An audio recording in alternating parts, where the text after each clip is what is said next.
Bursa'dayız. Bir hayırseverimiz zeytin tarlasının komplesini bize bağışladı.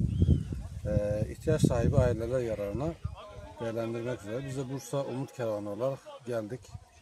Sağ olsun gönüllerimizle beraber geldik. Burada bir hasat gerçekleştirdik. İnşallah gerçekleştirdiğimiz bu hasadı değerlendirip bizim aileler, muhtaç aileler, yetim aileler yararına inşallah değerlendiririz. Rabbim bu hayırseverimizden razı olsun. Kendi ömrüne, işine, bahçesine bereketler katsın inşallah. Rabbim kendisine razı olsun.